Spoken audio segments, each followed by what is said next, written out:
Hadirin rahimakumullah, Bapak-bapak semua yang dirahmati Allah. Alhamdulillah pada pagi hari ini saya bisa memenuhi undangan dari Mas Ahmad ya untuk hadir di majelis yang mulia ini, di majelis ilmu ya, majelis yang mudah-mudahan kita semua mendapatkan rahmat dan berkah dari Allah Subhanahu wa taala. Ya, kehidupan kita sehari-hari ya menjadi bahagia, menjadi hidup yang penuh dengan kemanfaatan ya bagi sesama kita. Hadirin rahimakumullah, bulan ini kita ini memasuki apa ya, dua peristiwa penting ya. Satu adalah hijrah Nabi ya, satu Muharram, yang kedua ini nanti 17 Agustus nih, kemerdekaan Indonesia. Ada satu evaluasi penting yang pernah disampaikan oleh Pak Natsir ya. Beliau menulis artikel yang menurut saya sangat penting untuk kita baca berulang-ulang gitu ya. Pada tanggal 17 Agustus tahun 1951. Jadi judul artikelnya pun sangat populer. Pak Natsir menulis artikel dengan judul "Jangan berhenti tangan mendayung, ya nanti arus membawa hanyut". Ya. Di artikel itu Pak Natsir menggambarkan kondisi bangsa kita yang sudah berubah. Jadi sebelum kemerdekaan, bangsa kita itu bangsa yang sangat cinta ya pada perjuangan, bangsa yang saling tolong-menolong satu sama lain, ya, dan bahkan bangsa yang senang sekali berkorban. Sampai kalau saudara keluarganya pun gugur gitu ya, itu senang ya, ya paling enggak tidak berlarut-larut bersedihnya. Itu bagian dari perjuangan. Dan Pak Natsir kemudian mengingatkan, kita baru 6 tahun merdeka ya. Beliau melihat kondisi bangsa dan masyarakat kita sudah berubah. Jadi bukan lagi mencintai pengorbanan, mencintai perjuangan gitu ya. Tapi sudah berlomba-lomba untuk minta dihargai ya. Berlomba-lomba meminta imbalan. Bahkan beliau katakan ya, api cita-citanya sudah padam, ya, lampu cita-citanya sudah kehilangan minyak. Dan itu yang mengkhawatirkan beliau. Beliau mengingatkan itu tahun 51 ya, artikel itu panjang beliau tulis. Ya, kita belum sampai sebenarnya kata Pak Natsir. Tapi saudara belum sampai ke tujuan ya, tapi sudah merasa sampai sehingga berhenti itu ya. Ruh perjuangan itu hilang. Bahkan beliau katakan juga di artikel itu ya, muncul semangat bakhil ya, sikap bakhil ya, bakhil waktu ya, bakhil untuk menyelesaikan pekerjaan sendiri secara bersungguh-sungguh, itu sudah malas, sudah bakhil. Nah, hadirin rahimakumullah, ini penting sekali ya, apa yang disampaikan Pak Natsir itu. Kenapa seperti itu? Nah, ini yang beliau ulang lagi di saat-saat hidup ya, di masa-masa terakhir hidup Pak Natsir, dan sekarang ditulis di buku kecil itu ya, buku pesan perjuangan seorang bapak, itu hasil wawancara ya Pak Amin Rais, Pak Wati Pratiknya dan sebagainya, dengan Pak Natsir, dan Natsir mengingatkan ya, ada 3 tantangan besar di dalam kehidupan dan dakwah kita sebagai bangsa, sebagai umat Islam Indonesia ini. Pertama beliau sampaikan adalah sekularisme, ya, sekularisasi. Ya, kemudian yang kedua adalah kristenisasi, dan yang ketiga nativisasi. Nah, tapi tantangan internal yang Pak Natsir sampaikan adalah penyakit hubud dunia. Ya, bahkan beliau ingatkan, kalau penyakit hubud dunia ini tidak ya diatasi di tengah umat Islam, maka bukan tidak mungkin, ini istilah Pak Natsir itu, bukan tidak mungkin umat Islam Indonesia akan mengalami nasib ya seperti kaum muslimin di Andalusia. Nah, hadirin rahimakumullah, saya ingin mengaitkan ini dengan peristiwa hijrah. Ya. Hijrah apa sih? Kalau kita lihat ya, hijrah, saya ingin melihat dalam perspektif pendidikan. Ya. Bahwa kita sebagai umat Islam yakin betul Rasulullah SAW itu adalah uswatun hasanah, suri tauladan. Ya.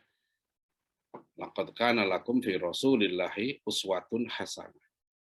Rasulullah SAW itu adalah contoh terbaik ya dalam seluruh aspek kehidupan. Pribadi beliau itu pribadi terbaik. Kalau dalam kitab Syama'ilil Muhammadiyah, ya kumpulan hadis-hadis tentang Rasulullah SAW, ya, tentang akhlak Rasulullah dan tentang fisik Rasulullah, tentang sikap Rasulullah SAW. Rasulullah itu suri tauladan terbaik, ya bukan hanya dalam akhlak. Kalau akhlak jelas dalam Al-Quran. Beliau satu-satunya manusia yang akhlaknya sempurna. Ya, dipuji oleh Allah. Wa innaka la'ala khuluqin adzim. Tetapi Rasulullah SAW itu juga fisiknya contoh. Fisiknya itu teladan. Ya, sehingga Rasulullah itu memang cara duduk beliau aja jadi contoh. Cara senyum jadi contoh. Saya punya mahasiswi seorang profesor. Baru menyelesaikan disertasinya, sudah lulus ya, umurnya 67 tahun. Ibu-ibu ini, beliau namanya Profesor Rihana, ahli pangan, ngambil doktor lagi bidang pendidikan Islam. Ya, beliau menulis disertasi tentang apa? Tentang pendidikan akhlak makan Rasulullah SAW. Jadi cara makan Rasulullah, apa yang dimakan Rasulullah, itu menjadi contoh ya dalam perspektif kesehatan. Ya, dan keteladanan proses pendidikan terbaik itu adalah memberikan contoh. Bagaimana menanamkan nilai-nilai akhlakul karimah, ya, nilai-nilai kebaikan, nilai karakter yang baik. Itu cara yang paling baik itu memberikan contoh. Yang kedua adalah dengan pembiasaan, dengan kedisiplinan. Dan Rasulullah itu juga memberi contoh bagaimana berdisiplin. Ya, bagaimana beliau konsisten, ya, istiqomah melaksanakan satu kebaikan. Bahkan beliau mengingatkan pada kita khairul umur ya atwamuha wa in qalla.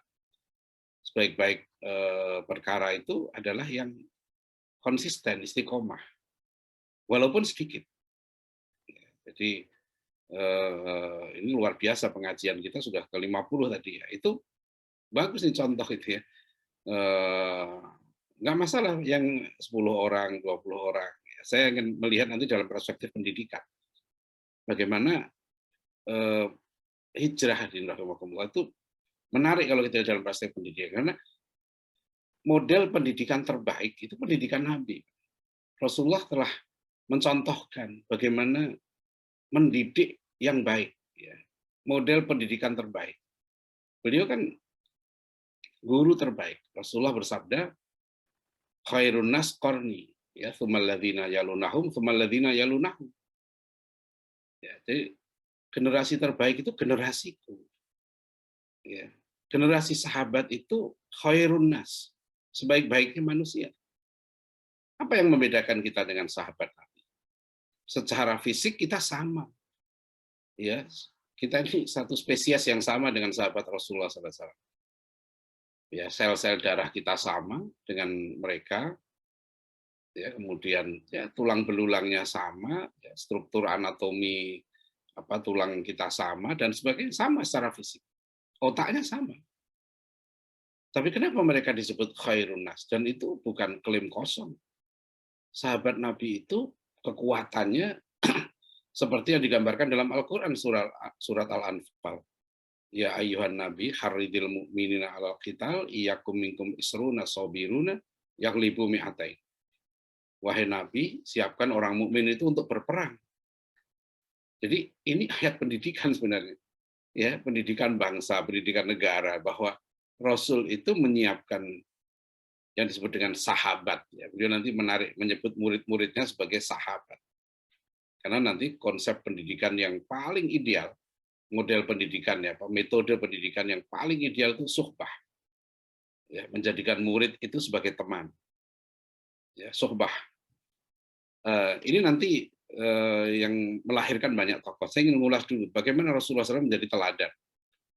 Jadi hijrah itu kalau kita perhatikan ya, itu puncak pendidikan Nabi. Ya, puncak pendidikan Rasulullah SAW ya, ketika periode Mekah itu hijrah.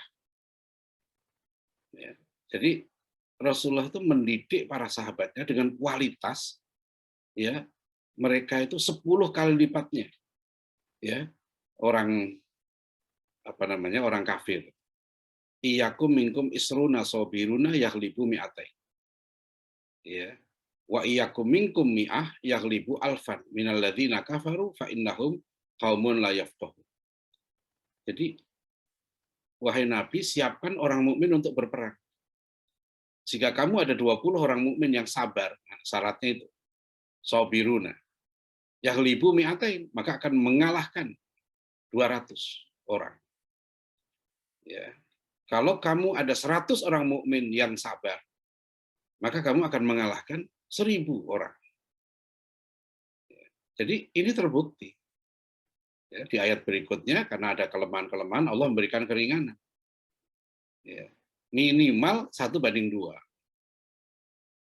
Oleh karena itu, kalau kita lihat dalam sejarah peradaban Islam, umat Islam itu memimpin Andalusia ya 800 tahun, dari tahun 711 ya sampai 1492, hampir 800 tahun. Itu bukan dalam kondisi mayoritas. Umat Islam memimpin India itu sekitar 400 tahun. Bukan dalam kondisi mayoritas. Sebetulnya hampir sama. Ya, orang Belanda ya menjajah Indonesia ya sekian ratus tahun juga bukan dalam keadaan mayoritas. Jadi kualitas pendidikan Nabi itu terbukti melahirkan generasi terbaik. Ya, generasi yang itulah yang membedakan ya. Yang membedakan kita dengan sahabat Nabi, yang membedakan bukan fisiknya. Yang membedakan adalah maksudnya fisik itu nanti dampak pendidikan mereka, fisiknya hebat juga. Ya, jadi yang membedakan pendidikan Rasulullah itu adalah Rasulullah menerapkan pendidikan terbaik. Pendidikan terbaik itu gampang. Satu, gurunya terbaik. Ya, dalam pendidikan yang terpenting guru. Siapa gurunya? Dan kita yakin betul melihat, ya, mendengar, ya, bagaimana banyak proses pendidikan ya, yang guru-gurunya hebat, yang melahirkan hasil pendidikan yang hebat. Rasulullah SAW itu guru terbaik, nggak mungkin digantikan yang lain. Beliau mendidik sahabat dengan kurikulum terbaik, kurikulum yang langsung dibimbing oleh wahyu.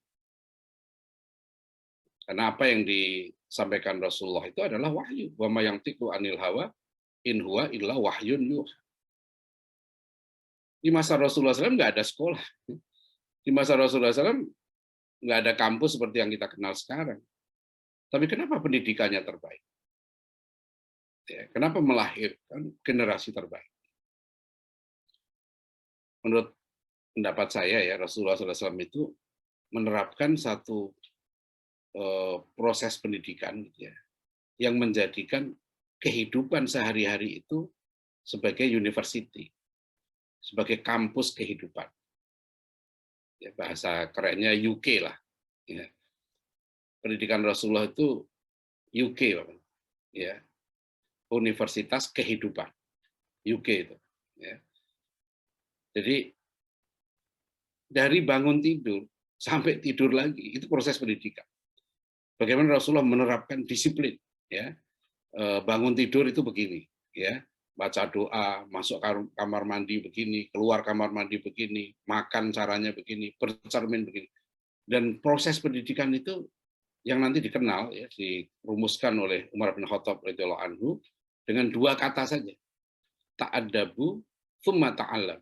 Jadi ta'addabu dan ta'allam. Ya, Ali bin Abi Thalib juga merumuskan itu di tafsir Ibnu Katsir. Qu anfusakum wa ahlikum naro, ayat jagalah dirimu dan keluargamu dari api neraka. Ya, dijelaskan oleh Ali bin Abi Thalib radhiyallahu anhu, maknanya adalah adibuhum wa allimuhum. Ya, apa namanya? Jadikanlah ya dirimu, anakmu itu beradab, atau bahasa kita juga berakhlakul karimah. Ya, wa'allimuhum, dan didik mereka menjadi orang-orang berilmu. Ya, 2 itu yang sama. Beradab, berilmu. Ya. Adab ini realisasi dari akhlakul karimah. Ya, kalau Ibnu Qayyim al-Jauziyah mengartikan adab sebagai al-akhdhu bimakarimil akhlak. ya, realisasi dari akhlakul karim. Makanya contoh yang tokoh yang mendidik keluarganya, ya, anaknya dengan hebat itu Luqmanul Hakim, diabadikan dalam Al-Quran. Ya, ya bunayya la tusyrik billah, itu mulai dari ayat 12 ya sampai ayat 19 surat Luqman. Kapan-kapan bisa kita saya membahas surat Luqman ayat 12 sampai 19. Ini sudah 3 bulan, sebulan sekali pengajian di Masjid Darussalam Kota Wisata ini. Karena bagaimana menerapkan itu dalam kehidupan kita sekarang. Ya, 2 pekan yang lalu kalau nggak saya ke Rio ya, jadi banyak dari teman-teman KBPI yang aktif ya di Dewan Dakwah Rio, dan juga saya sudah mengunjungi pesantren KBPI, itu pesantren Al Muslimun yang di luar Pekanbaru. Nah ini nanti banyak nih aktivitas. Kenapa?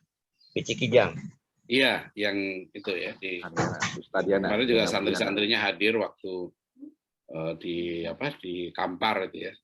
Kita menerima hibah dari mantan Gubernur Riau untuk gedung markas Dewan Dakwah. Nah, ini rahmatullah, model pendidikan seperti yang diterapkan Rasulullah SAW ya, yang adalah universitas kehidupan. Itu persis seperti itu yang dikatakan Umar bin Khattab. Ta'addabu tsumma ta'allam. Ini juga dulu yang sudah dirumuskan dalam konferensi pendidikan Islam pertama di Kota Mekah. Ya, yang utusan-utusan kita juga hadir ya. Prof. Deliarnur saya lihat ada hadir dalam daftar nama yang dari 300-an ilmuwan internasional yang hadir di Mekah tahun 77. Nah, itu ada bukunya ya, judulnya Aims and Objective of Islamic Education yang diedit oleh Profesor Syed Naqib Alatas. Itu sekarang saya pakai teorinya. Ya. Dan Prof. Alatas waktu itu sudah mengingatkan, ya, the central crisis of Muslim today is loss of adab. Akar krisis yang menimpa umat Islam itu adalah loss of adab, ya, hilang adab. Karena memang kalau mau menang, gitu ya ta'adabu dulu, kata Umar bin Khattab. Para ulama kita nanti betul-betul ya, di tempat saya di Ibnu Khaldun Bogor, program doktor ini banyak sekali disertasi doktor tentang pendidikan adab, ya, seperti Ahasan. Itu ada mahasiswa saya nulis disertasi doktor menganalisis bukunya Ahasan, yaitu diktat yang ditulis oleh Ahasan tahun 46. Judulnya Hai Putraku. Sekarang udah terbit dari buku terbitan Persis Press ya. Judulnya Hai Anak Cucu. Ya. Jadi misalnya Ahasan misalnya. Kenapa Ahasan? Nanti pendidikan Ahasan yaitu melahirkan Muhammad Natsir, melahirkan Isa Ansori, melahirkan Ustadz Abdurrahman. Ya, Ustadz Abdurrahman ini memimpin, Ustadz Abdurrahman itu memimpin Persis 23 tahun. Nah, salah satu murid beliau ketua umum Persis sekarang ini, Kiai Haji Aceng Zakaria. Ya, 29 Januari yang lalu Ustadz Aceng Zakaria mampir ke pondok saya, ke rumah saya sini di Depok. Ya, ada yang menarik saya tanya, karena Ustadz Aceng Zakaria ini dilarang kuliah, diharamkan kuliah oleh gurunya, Ustadz Abdurrahman. Ya, beliau harus mengabdi di pesantren Persis Pajagalan selama 7 tahun. Jadi nggak kuliah, beliau umurnya sekarang udah 74 tahun mungkin.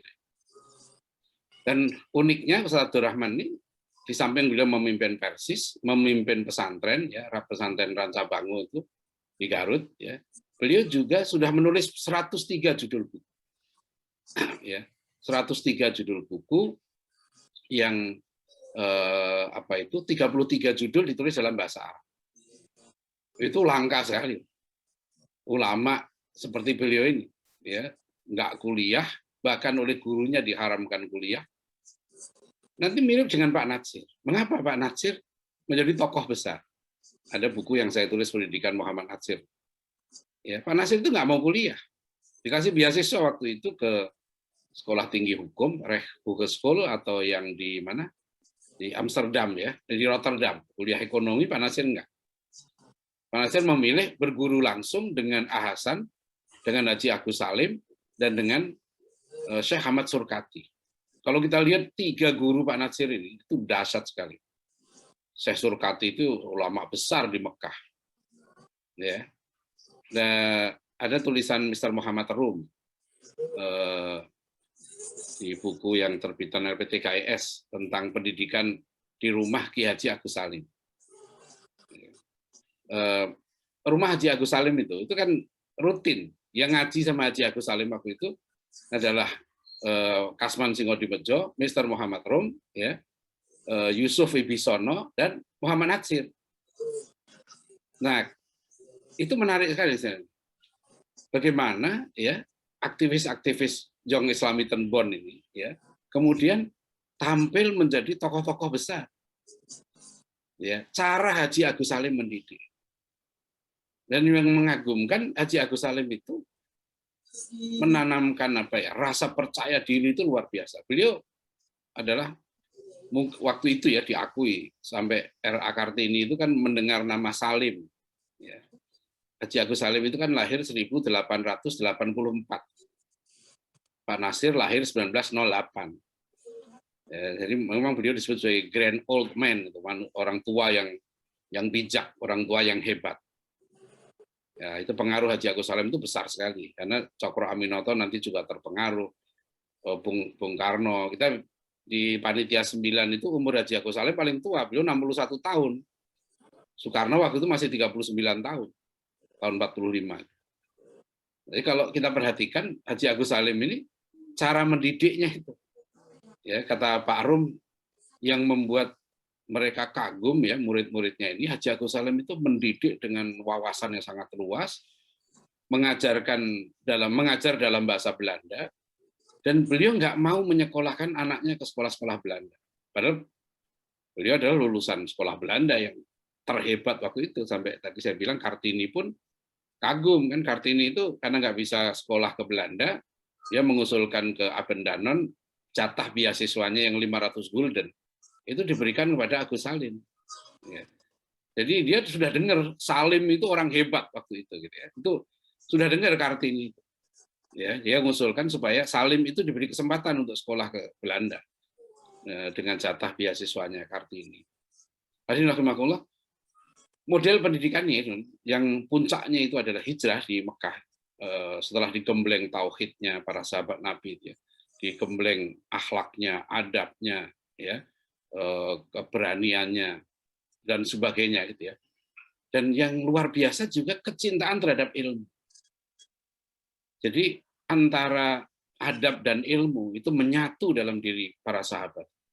Karena memang ayat pertama yang turun yang mengubah worldview-nya bangsa Arab itu adalah Iqra.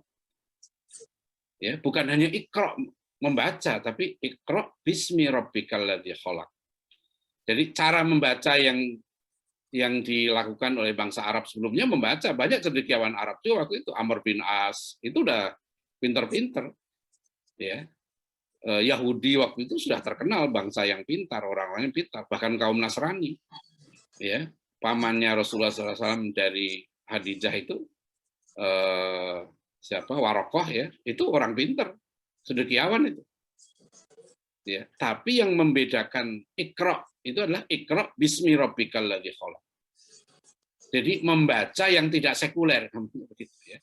Membaca atas nama Tuhan. Karena membaca itu nanti dia cara pandang, cara membacanya beda. Orang membaca virus corona, ya, cara pandang orang Muslim dengan orang sekuler beda sekali. Ya, orang sekuler berhenti di aspek fisik, aspek materi, ya. Dia dimensi metafisiknya dibuang. Jadi kalau orang Muslim tidak, orang Muslim memahami virus corona ini cara membacanya beda. Cara membaca orang Muslim virus corona ini bukan sekedar makhluk gitu ya. Mungkin istilah makhluk pun nggak dikenal dalam istilah sekuler. Kalau bagi orang Muslim, virus corona ini kan dikirim oleh Allah, ya, untuk memberikan pelajaran bagi kita, ya, supaya kita makin dekat dengan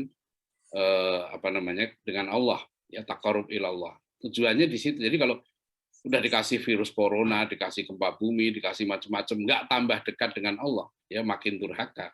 Itu bahaya. Ya, itu bahaya. Jadi Kembali ke tadi ya. Jadi kita melihat, saya ingin melihat hijrah dalam perspektif pendidikan. Ya. Jadi apa yang dialami oleh sahabat Nabi di Mekah dalam selama 13 tahun itu adalah sebuah proses pendidikan yang hebat.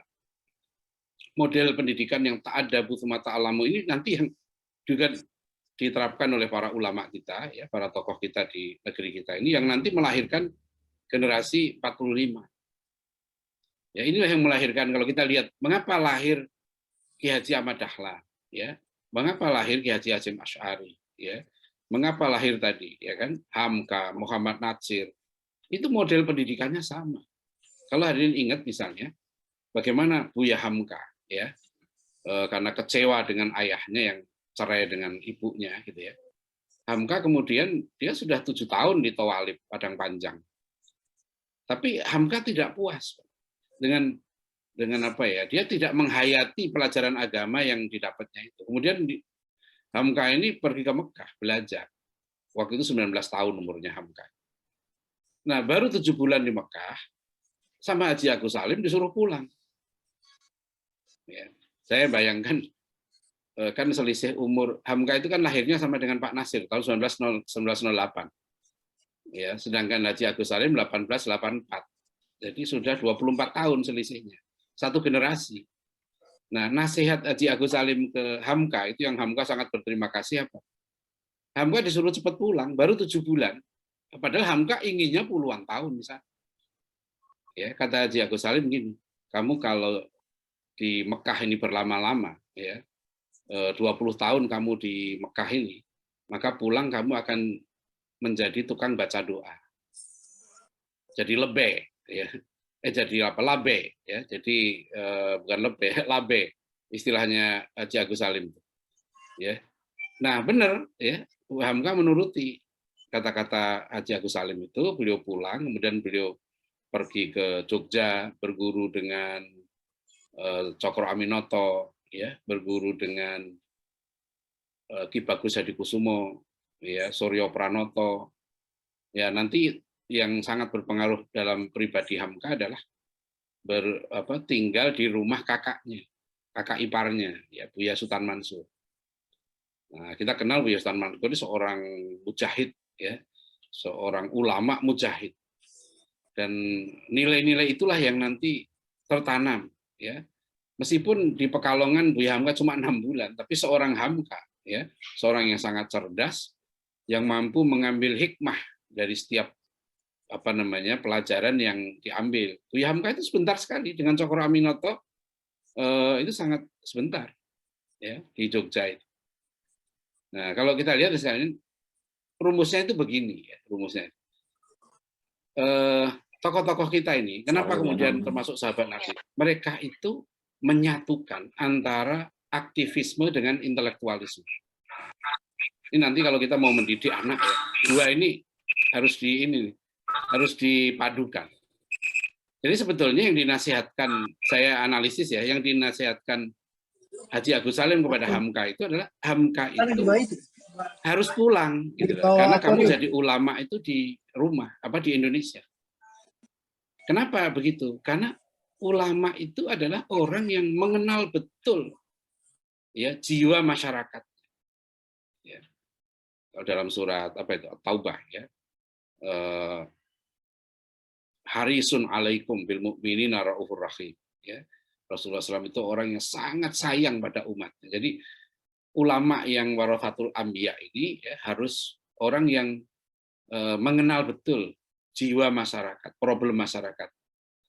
Nah, itulah alasan Pak Natsir mengapa beliau tidak mau kuliah ke Belanda atau ke Jakarta yang dikatakan Pak Natsir.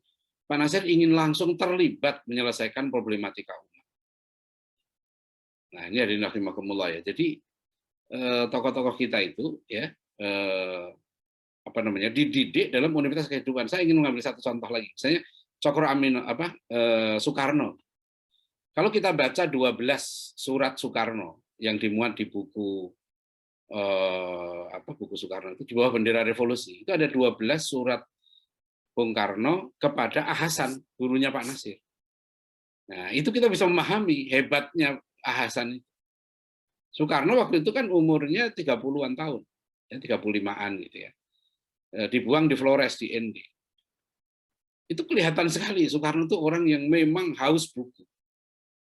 Ya, di Flores itulah Soekarno sudah menerjemahkan biografi Abdul Aziz pendiri Arab Saudi itu.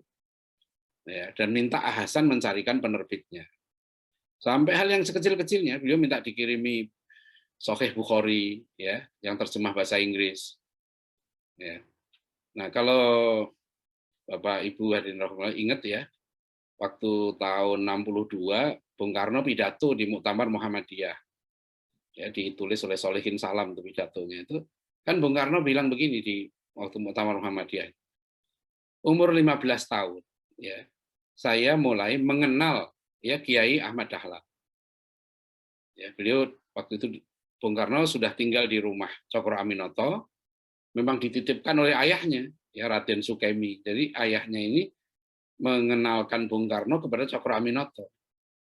Ya bahasanya kamu ini sekolah di sekolah barat, pendidikan barat ya, maka saya titipkan kamu kepada seorang yang hebat ya namanya Cokro Aminoto.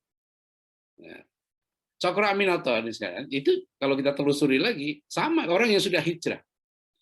Cokro Aminoto itu kan mertuanya Bupati Ponorogo, kakeknya juga bupati.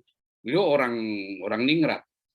Dan waktu itu beliau sudah jadi birokrat di pemerintahan kolonial. Ya.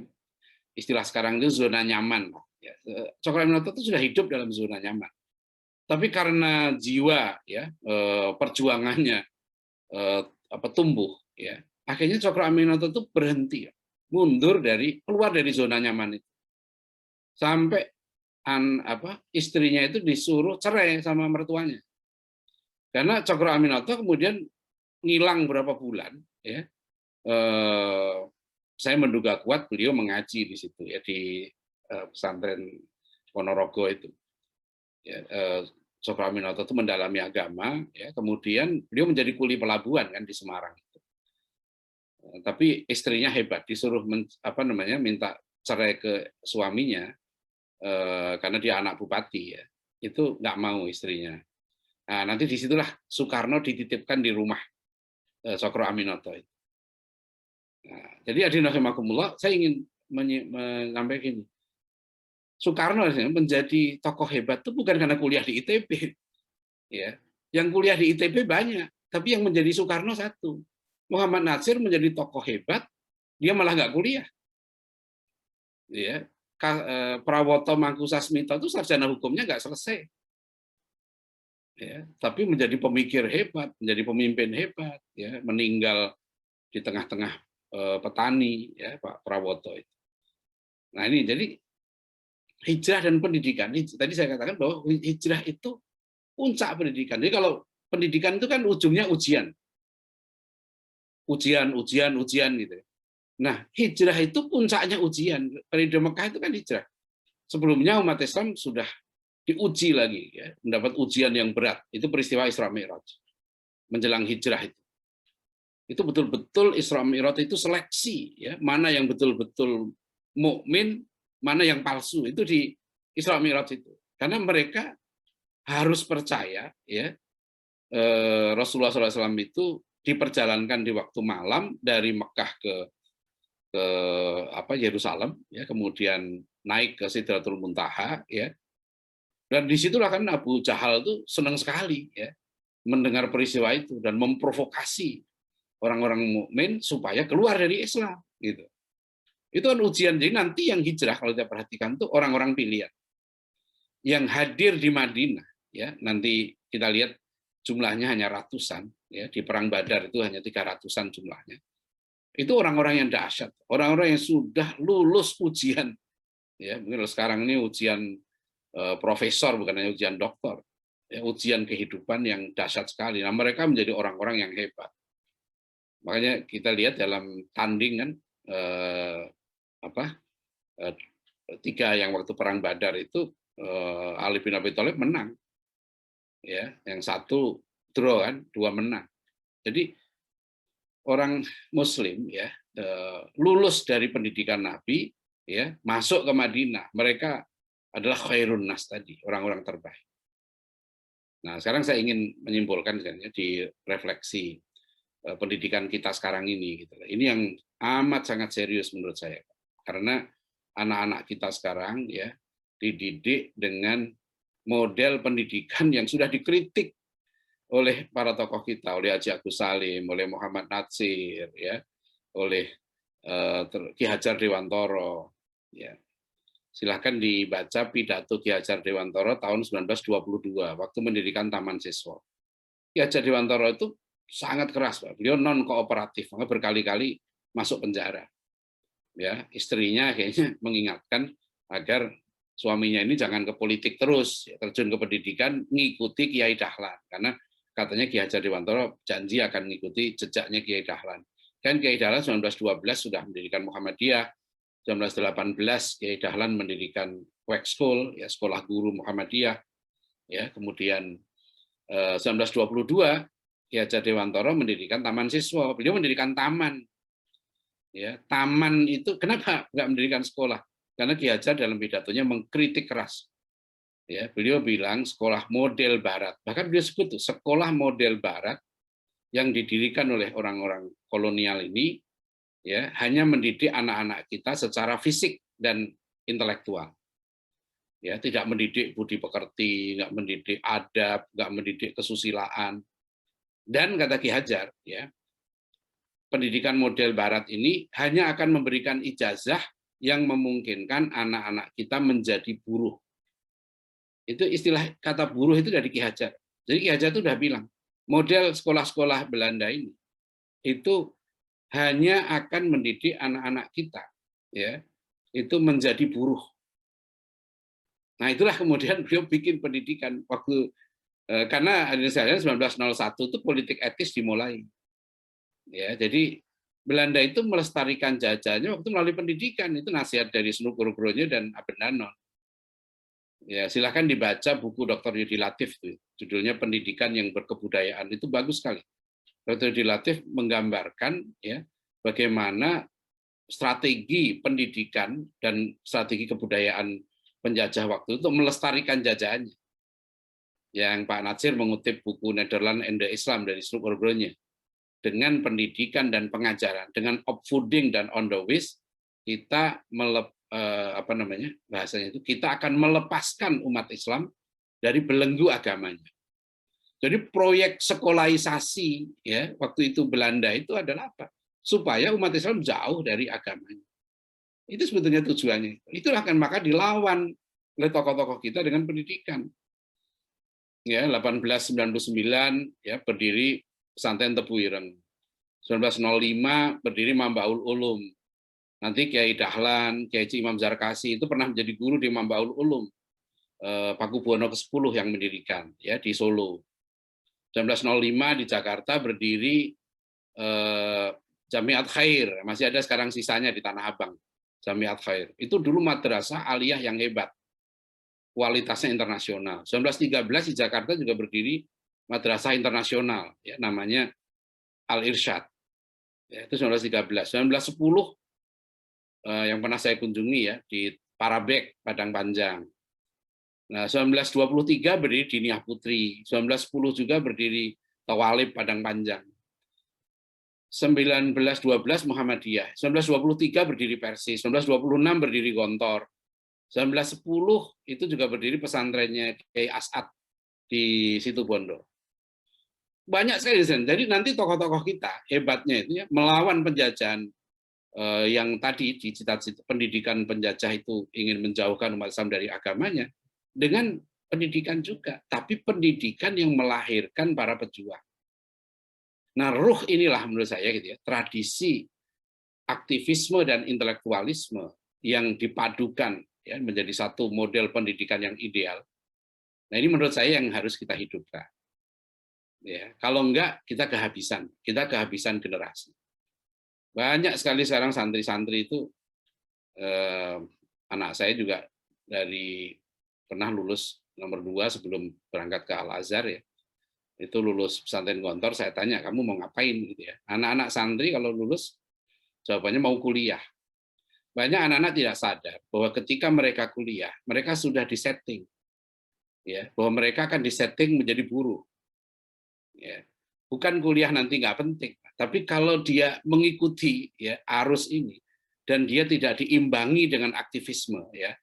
Nah, aktivisme dulu ini disebut ekstrakurikuler masalahnya, kayak HMI, PII itu kan dulu ekstrakurikuler. Sekarang saya sampaikan ke teman-teman ya di berbagai kota itu, mohon gitu ya, pendidikan kita ubah, ya, mengikuti model yang pernah diterapkan oleh Pak Natsir dulu di Pendis maupun di rumahnya Haji Agus Salim. Jadi intrakurikulernya itu harusnya adalah aktivisme. Cuma ini perlu guru yang hebat. Kita harus ada guru-guru kehidupan ya, seperti tadi ya. Kalau zaman Muhammad Nasir ya guru kehidupannya Syekh Ahmad Surkati ya. Siapa itu tadi Haji Agus Salim ya, Hasan gitu. Nah, ini penting. Ya, sekarang yang rumit adalah anak-anak kita yang pinter-pinter nggak mau jadi guru. Saya ngikuti Pak Nasir ya. Sementara saya punya 7 anak ini, alhamdulillah 4 sudah jadi guru. Ya, anak saya lulusan IPB itu jadi guru, ngajar bahasa Arab di pesantren. Ya, anak saya nomor 2 lulusan Al-Azhar, mau lanjut S2 saya nggak boleh di Mesir. Saya suruh pulang. Sekarang mimpin pondok tingkat SMP. Anak saya nomor 3 itu 23 tahun, perempuan. Itu juga baru selesai S2-nya di UI sejarah. Nah, itu juga saya minta jadi guru, bahkan dia jadi penanggung jawab kurikulum di pesantren.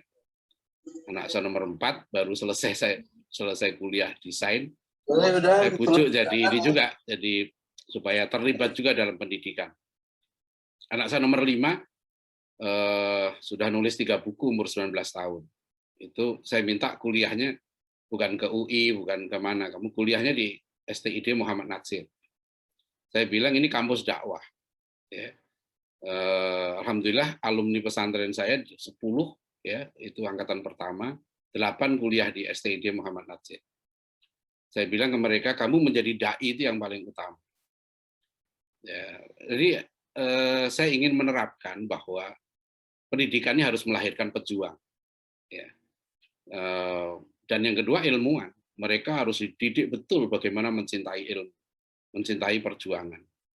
Saya bilang ke mereka, ke anak-anak saya, kamu nggak usah mikir, gitu kan? Ini pesan tokoh-tokoh PII ke saya nih. Kalau saya ketemu Pak Husni Tamrin di rumah beliau, pesan beliau itu begini ke saya, manggil saya itu Adian, kamu nggak usah mikir diri kamu deh, pikir umat saja.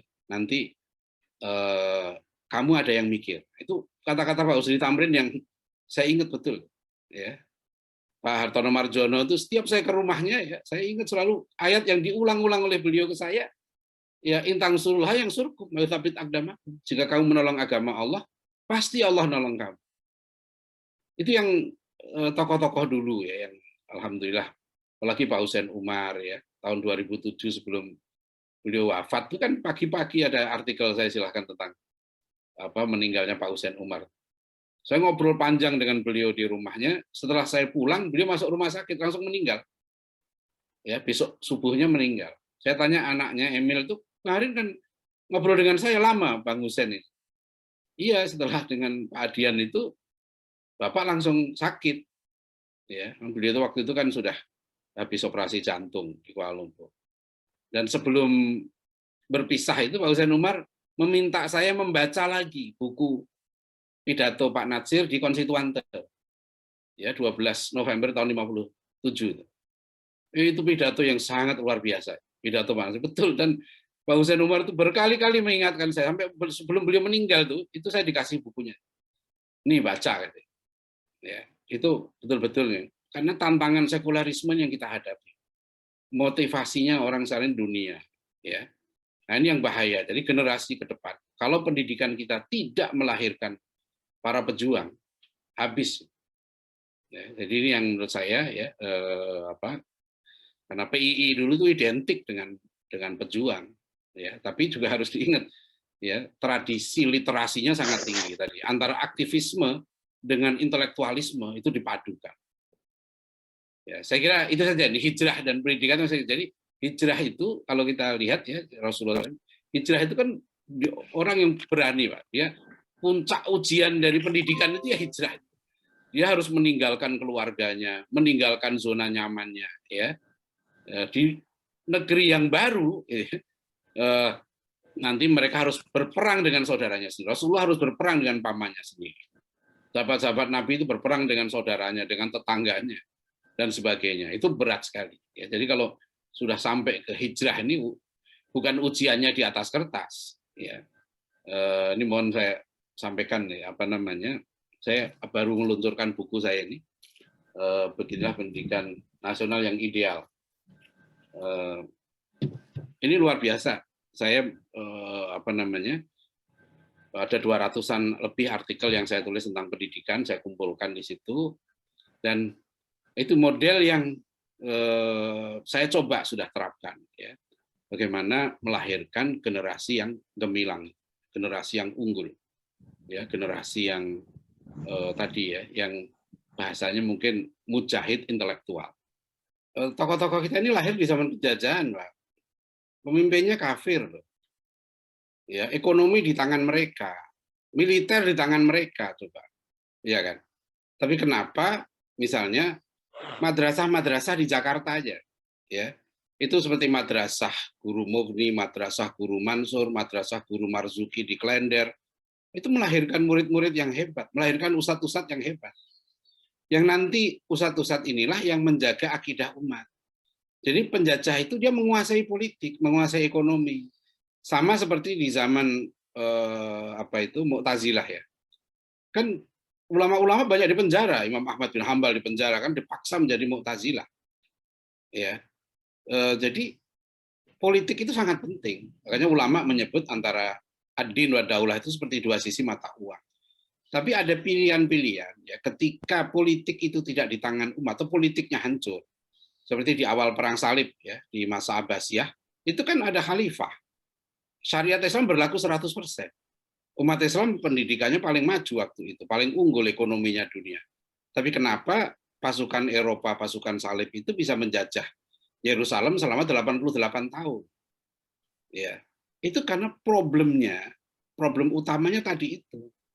Ini harus, menurut saya, ya, perlu dikenali supaya nanti kita bisa mendudukkan.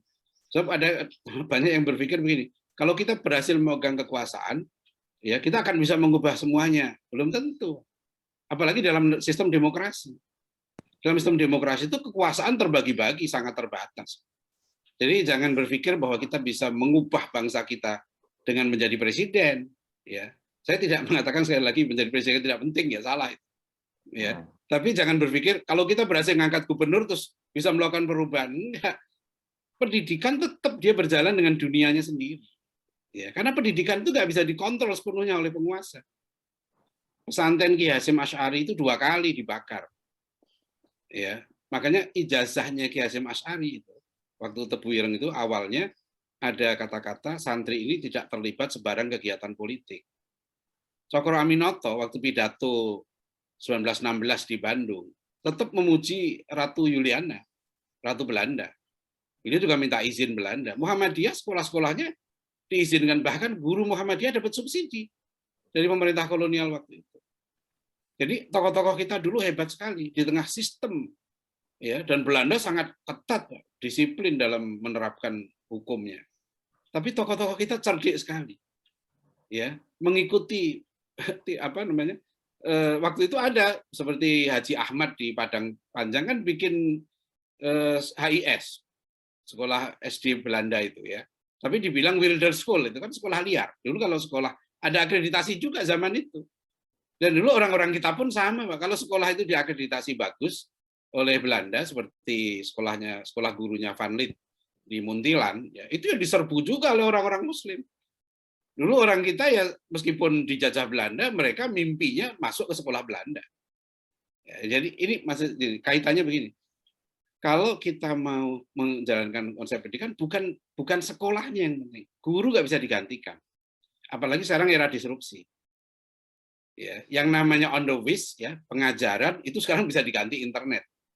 Tetapi coaching, suhbah, itu nggak bisa. Jadi sekarang ini yang harus tadi guru itu pertama model kebangkitan kita. Kalau mau sekarang kita harus all out melahirkan guru, melahirkan ilmuwan-ilmuwan pejuang itu dulu. Ini yang ditulis oleh Dr. Majid Irsan Al-Gilani di buku Hakadha Dhaharu Jilu Salahuddin. Hakadha Adat Al-Quds. Bagaimana ketika kekhalifahan lumpuh, khalifahnya lebih waktu itu khalifahnya lebih mikir burung merpati daripada rakyatnya, gitu ya.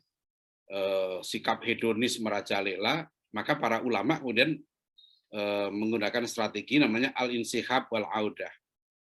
Ya, strategi menarik diri ke pondok-pondok pesantren, ke sekolah-sekolah, ke madrasah untuk melahirkan generasi baru. Itu strategi lahirnya generasi Salahuddin. Ini juga yang Pak Natsir bilang, pondok-pondok pesantren kita melakukan strategi seperti itu. Ketika Belanda berhasil memukul Diponegoro, ya 1830 itu, para ulama kita kan berpencar, masuk ke berbagai pelosok, mendirikan pondok-pondok pesantren. Dan pondok-pondok pesantren waktu itu yang disiapkan pada para santri memang persiapan untuk jihad. Jadi saya baru kemarin meresmikan ngasih sambutan di Lampung, pembentukan BKSPPI itu. Pak Soleh Iskandar selalu mengingatkan pondok pesantren itu adalah lembaga tafakuh fiddin dan lembaga iqamatuddin. Ya, jadi lembaga untuk mendalami agama dan lembaga untuk menegakkan agama. Nah, ini ruh inilah yang hilang, ya, surat Luqman ayat 17. Karena kapitalisme tadi. Nah, jadi sekarang kalau tadi gimana? Itu nggak bisa diganti, Pak. Nggak bisa diganti dengan gedung. Belajar bukan di gedung. Dan menanamkan nilai itu mesti terbatas. Kalau massal itu mencetak buruh. Ya, kadang-kadang saya buat contoh agak ekstrim ya. Wiro Sableng itu, ya, gurunya kan Sinto Gendeng. Ya, Sinto Gendeng itu muridnya cuma 2, ya. Yang penjahatnya itu dengan Wiro Sableng. Gitu. Jadi memang pendidikan dulu kalau menanamkan nilai, memberikan keteladanan, memang nggak bisa banyak. Nah ini yang penting. Jadi makanya Pak Nasir kan mengutip Dr. Nieuwenhuis yang kata-kata mutiara. Saya pasang di pondok saya itu kata-kata Pak Nasir itu. Kemajuan suatu bangsa ditentukan ya oleh sekelompok guru yang ikhlas berbuat untuk bangsanya. Jadi kuncinya memang di guru. Sampai tahun 60-an kan orang anak-anak kita yang pintar lulus SMP kan nggak masuk ke teknik. Waktu itu mereka masuk SGA, sekolah guru atas. Ya, yang masuk sekolah guru atas yang paling pintar. Makanya guru-guru kita tahun 70-an itu hebat-hebat karena yang masuk sekolah guru adalah ranking-ranking terbaik. Kayak di Finlandia juga begitu. Yang bisa jadi guru itu yang pinter. Nah, itu yang masalah sekarang ini. Anak-anak yang pinter justru nggak mau jadi guru. Nah, ini mohon nih evaluasi. Jadi ketika anak saya suruh kuliah sejarah, pendidikan sejarah, ya saudara-saudaranya bilang, kamu nanti jadi apa? Gitu ya. Umumnya nggak keren. Saya bilang nggak begitu, ini salah cara pandang. Cara pandang kita guru yang salah. Guru dianggap tukang ngajar bayaran. Dulu waktu menterinya Pak Bambang Sudibyo, ada asisten Pak Bambang, tuh saya ingat tuh, Mas Teguh Juwarno. Karena beliau kan adik kelas saya di IPB, dulu saya sampaikan sebagai staf khususnya Pak Mendikbud, saya bilang itu. Ini aturan guru banyak sekali kayak begini, jadi guru ini kayak pekerja akhirnya. Padahal roh guru itu pendidik. Ya, jadi sekarang guru dosen itu dianggap seperti karyawan, bukan pendidik. Tapi oke lah, itu semua pemerintah. Jadi kedua juga tadi Pak Bajri ya, jadi bahwa itu pemerintah, kurikulum pemerintah Pak. Tapi kita sekarang ada sistem. Nanti ini kita ketemu Pak untuk jadi misalnya gini, kalau kita mau mengambil jalur pesantren sekarang itu ada sistem muadalah. Jumlah pesantren kita sekarang 36.000 kalau data Kemenak ya. Itu ada sistem muadalah. Sistem muadalah itu sistem yang sangat longgar. Ya, sangat longgar. Itu pesantren boleh menentukan kurikulumnya sendiri. Ya, dan dimuadalahkan ya. Ketua muadalah ini kan pesantren Gontor. Bagaimana pondok pesantren sekarang diberikan keleluasaan untuk pendidikan. Kalau mau mengambil bentuk lain ya bisa ya. Kita bisa mengambil bentuk formal. Nah, kalau Bapak mengambil bentuk formal memang agak ketat nih pengawasan pemerintah. Ya, di formal ini macam-macam itu. Yang kedua bisa dengan PKBM, dengan paket masih berlaku sekarang. Yang ketiga bisa sekolah terbuka. Ya, saya di pesantren menggunakan model sekolah terbuka. Jadi santri-santri ini terdaftar di sekolah negeri SMP SMA di luar. Ini program pemerintah nih, Pak. ya. Tapi santri itu nggak keluar dari pesantren. Kita di sini bisa buat kurikulum sendiri. Ya, kita bisa memilih guru semau kita sendiri. Itu ada. Jadi menurut saya ya, sekarang sebetulnya dengan sistem pendidikan sekarang ini terbuka peluang untuk kita, kalau bahasa saya, menyusun roadmap kita sendiri. Ya, kita menyusun peta jalan pendidikan kita sendiri. Siapapun presidennya, siapapun menterinya itu bisa. Ya, karena ini sudah dari Undang-Undang Dasar 45 pasal 31 ayat 3 itu jelas tujuannya melahirkan orang beriman, bertakwa, berakhlak mulia, sampai ke Undang-Undang Sisdiknas ya, Undang-Undang Perguruan Tinggi itu bisa kita buat ini. Apalagi sekarang di era disrupsi.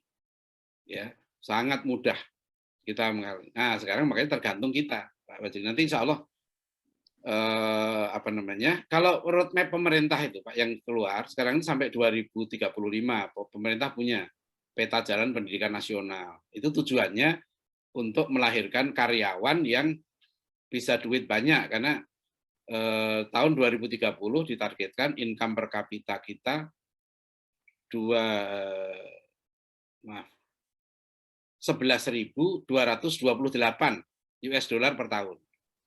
Ya, makanya kan Pak Presiden apa namanya nyampaikan nanti 2045 pendapatan kita 200 juta sekian kan gitu. Karena pendidikan kita memang disetting untuk melahirkan itu. Nah, ini yang menurut saya perlu kita cermati betul ya. Jadi tidak salah menjadi orang profesional, bahkan wajib. Ya, kalau bahasa saya sederhana gini, mendidik anak ya bisa mencari makan itu penting. Tapi mencari makan supaya dia bisa hidup itu penting. Tapi mendidik anak supaya tahu makna kehidupan itu lebih penting. Ya, jadi dia bukan hanya bagaimana bisa hidup, tapi dia tahu makna dan tujuan hidup. Ya, itu nah itu harusnya yang diutamakan. Ya, itu aja tadi Baci. Insya Allah nanti kapan-kapan kalau kita jumpa bisa ngobrol lebih jauh. Ya, saya ada contoh, saya punya TK sudah 22 tahun. Itu formal, mengikuti kurikulum yang ketat, ya akreditasinya ketat. Gitu ya. Saya mimpin program dokter sudah 2 periode, ya ketiga ini. Itu juga kalau di akreditasi, di visitasi itu ketat sekali. Ya, sistem kita masih begitu meskipun namanya kurikulum merdeka tetap ya administrasi pendidikan itu tetap begitu kuatnya. Tapi itu saya lihat ada peluang. Kita di zaman Belanda aja bisa kok. Ya, di zaman penjajahan aja pesantren kita, madrasah kita melahirkan ulama-ulama, masa sekarang nggak bisa? Nah, berarti ada masalah kalau nggak bisa. Kalau kita mau membagi kurikulum itu harus dalam konsep Islam ada marotibul ilmi. Ya, ini nanti misalnya begini harusnya kalau saya rumuskan pendidikan Islam itu sebetulnya rumusannya top aja, top TOP. Ya, satu T-nya itu tanamkan adab atau akhlak mulia sebelum ilmu. Ya, itu rumus dasar. Jangan memberikan ilmu yang tinggi kepada orang yang akhlaknya nggak baik, itu rumusnya. Sebab nanti dia akan menjadi penjahat berilmu. Itu berbahaya sekali. Ramadan yang lalu saya ngisi ceramah tarawih di UGM, di Masjid UGM. Saya juga sampaikan, saya usulkan, tolong yang masuk UGM ini tes terpenting adalah tes akhlak. Ya, karena jangan nanti lahir ilmuwan-ilmuwan jahat yang merusak bangsa kita, bukan orang bodoh. Ya, orang-orang pintar yang akhlaknya bejat itu yang rusak. Nah, sekarang tes masuk perguruan tinggi nggak ada tes akhlak. Lulus perguruan tinggi juga nggak ada ujian akhlak. Nah, itu yang paling parah. Ya, padahal rumus pertama pendidikan itu tanamkan adab, ya ta'adabu tadi atau akhlak mulia. Yang kedua O, ya O-nya itu utamakan ilmu fardu ain.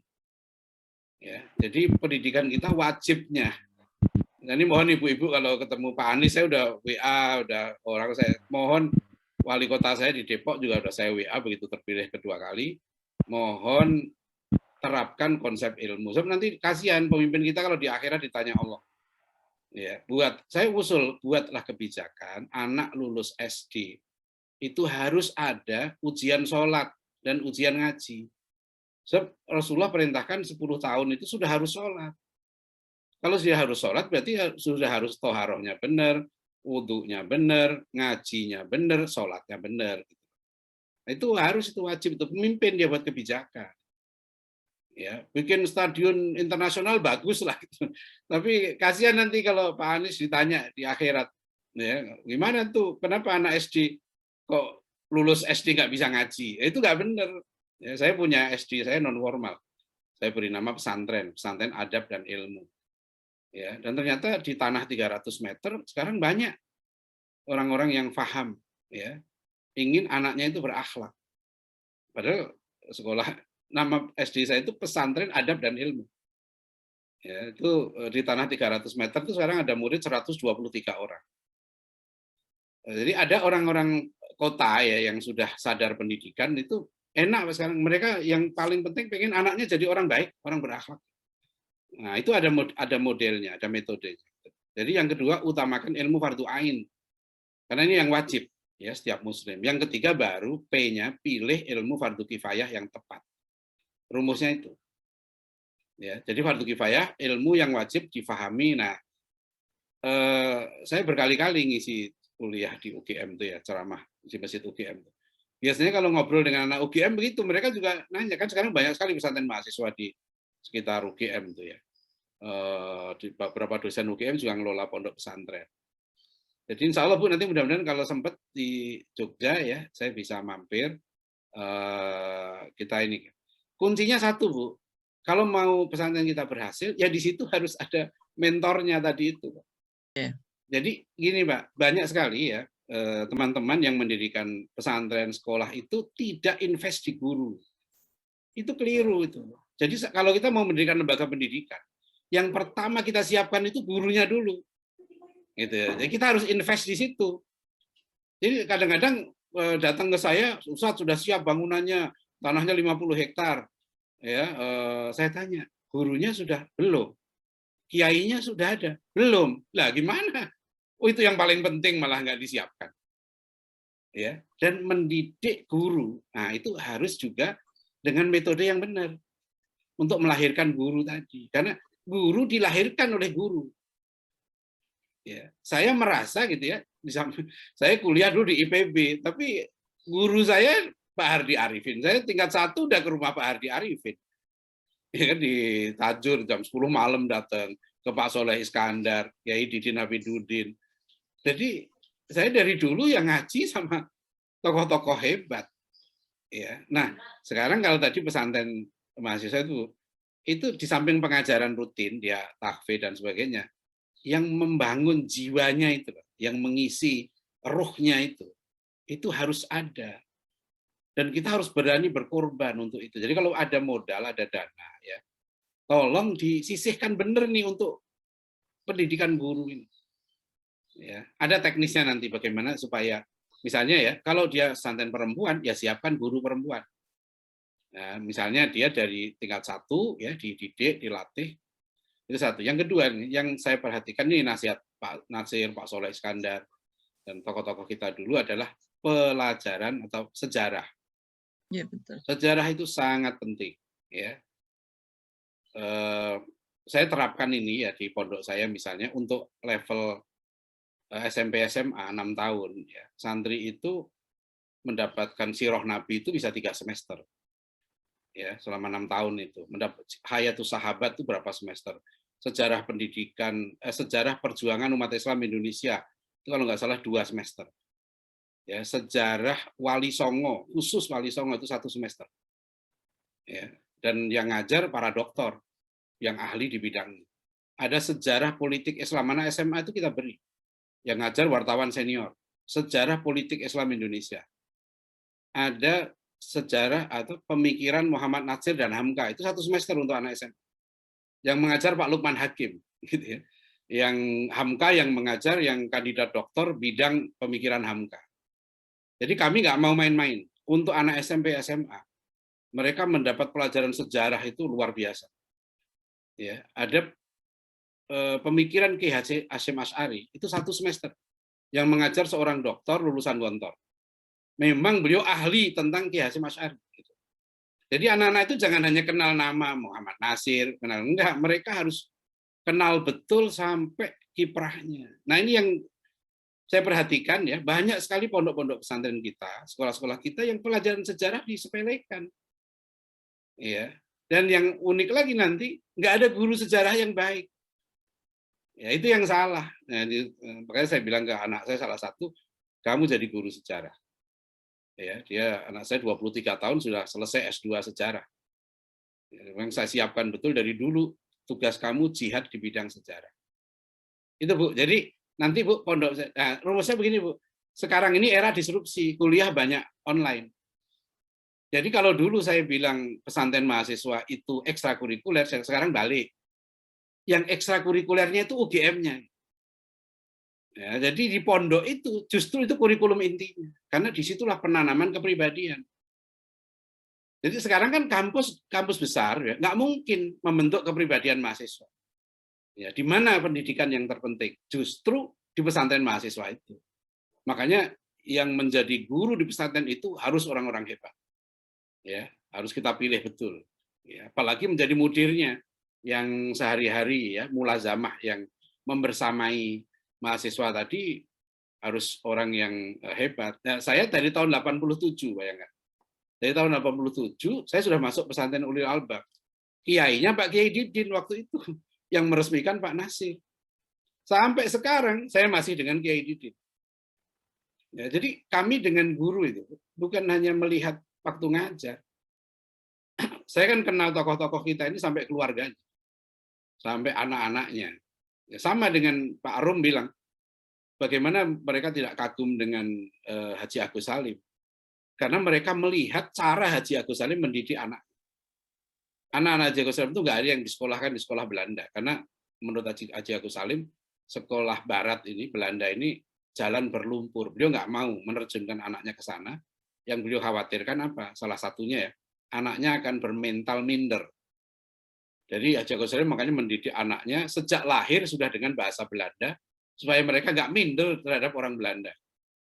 Jadi semangat ya, rasa percaya diri itu yang ditanamkan Haji Agus Salim kepada anak-anak dan murid-muridnya.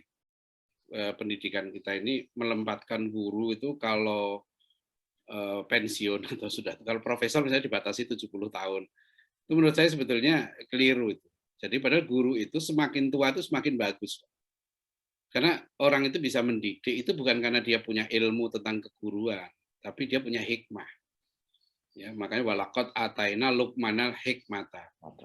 Nah, Pak Nasir membahas hikmah bagus sekali di buku Fiqh Dakwah itu. Ya, beliau merumuskan apa makna hikmah itu. Ya, karena itu kuncinya. Kalau mau jadi guru yang baik harus dapat hikmah. Nah, hikmah itu pemberian dari Allah, diberikan kepada orang-orang yang sungguh-sungguh dan ikhlas. Dia bisa mendidik. Jadi pendidik itu kan, mendidik itu seni. Ya, orang misalnya mendidik cara marahin murid, cara marahin santri itu kan nggak bisa dirumuskan. Itu memang di lapangan, ya. Dan itu orang-orang, saya menjumpai ya seorang pendidik yang saya lihat di lapangan langsung, contoh lah Pak Arif Rahman itu. Waktu saya masih wartawan Berita Buana tahun 90 awal tuh, saya datang ke mana tuh Rawamangun tuh sekolah lab school ya. Pak Arif itu waktu itu kepala sekolahnya gitu. Saya lihat dari mata kepala saya sendiri gitu. Cara beliau mendidik anak itu luar biasa. Ya, beliau bersama-sama dengan murid-muridnya main basket dengan akrab, bincang. Itu nggak sembarangan orang guru seperti ini. Makanya di kitab Ta'limul Muta'alim ya, itu kalau mau milih guru itu dua, satu pilih yang alim, dua pilih yang tua. Jadi kalau guru makin tua itu makin bagus. Nah ini kan guru sekarang profesor sudah tua suruh pensiun, itu salah itu. Justru harus selama dia masih bisa ngajar, ya ngajar itu sampai sekali mati. Guru orang itu kan saya juga kritik istilah ada guru tidak tetap. Masa ada guru tidak tetap? Berarti dia kadang guru, kadang nggak guru dong. Tetap guru gitu loh. Meskipun dia jualan bakso, dia tukang ojek, tetap dia guru. Ini kacau nih istilah-istilah ini. Jadi ada guru tidak tetap, guru pensiun, nggak ada. Jiwa tetap guru sampai mati gitu ya. Nanti tadi Bu, jadi soal gagasan tadi bagus. Saya sendiri di pesantren saya ada program namanya PK3 ya, program pendidikan guru keluarga. Karena di era disrupsi ini konsep saya itu tiap keluarga itu harus menjadi universitas. Maka yang kita berdayakan sekarang menjadi guru adalah orang tuanya. Itu cara yang paling cepat. Orang tua harus menjadi coach, ya, menjadi manajer bagi anaknya. Orang tua tidak harus jadi ilmuwan, tetapi dia harus tahu arah, tahu mendidik anaknya. Nah itu ada sekitar 10 mata kuliah secara online, itu full online. Sekarang periode pertama ini mau selesai, nanti kita buka lagi insya Allah. Ada sekitar 20-an yang ikut ini apa. Jadi ada beberapa mata kuliah yang harus diambil, seperti misalnya dia harus paham worldview, ya, worldview Islam, dia paham tentang sejarah peradaban Islam, dia paham tentang konsep ilmu dalam Islam, ya. Nah, itu orang tua harus paham tuh mana yang fardu ain, mana fardu kifayah, mana adab, mana akhlak. Itu orang tua yang harus kita didik, karena fa'abawahu yuhawidanihi ayunasironi. Jadi kadang-kadang ini Pak, hadis ini dipahami pentingnya pendidikan anak. Kullu mauludin yuladu alal fitrah. Fa'abawahu yuhawidanihi ayunasironi ayumajani. Kan ini pentingnya. Tadi yang dibilang usia emas tuh anak-anak kan, golden age itu. Anak-anak ini mumpung masih kecil. Hadis itu justru menunjukkan pentingnya pendidikan orang tua. Ya, karena yang anak itu dalam keadaan fitrah. Orang tuanya lah yang menjadikan mereka Yahudi, Nasrani atau Majusi. Berarti yang penting itu pendidikan orang tua, bukan pendidikan anak. Sekarang orang tua itu lucu berpikirnya, kalau dia sudah kawin, ya dia cari duit supaya bisa menyekolahkan anak. Lah itu salah. Salah ya. Salah, itu justru dia harus mendidik dirinya menjadi guru bagi anak. Ya. Kita insya Allah punya waktu 23 tahun menuju 2045. Dan kita lihat sekarang berbagai kelompok di negeri kita ini siap-siap ke sana semua, Pak. Bagaimana 100 tahun Indonesia itu kita ada di mana. Dan menurut saya inilah sekarang yang harus kita buat roadmap-nya. Peta jalan menuju 2045. Dan salah satu tugas penting adalah kita menyiapkan generasi ke depan ini generasi yang unggul.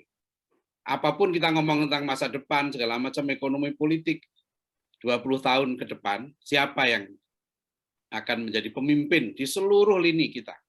Lini politik, ekonomi, ya, sains, teknologi, kesehatan, ya, dan sebagainya. Itu sudah harus kita siapkan dari sekarang.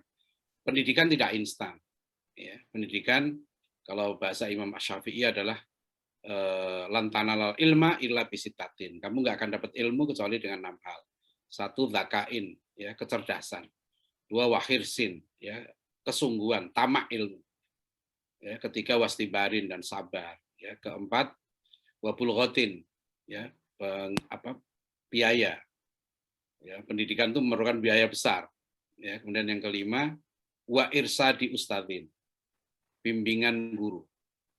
Yang keenam, waktu li zamani, ya, butuh waktu yang lama.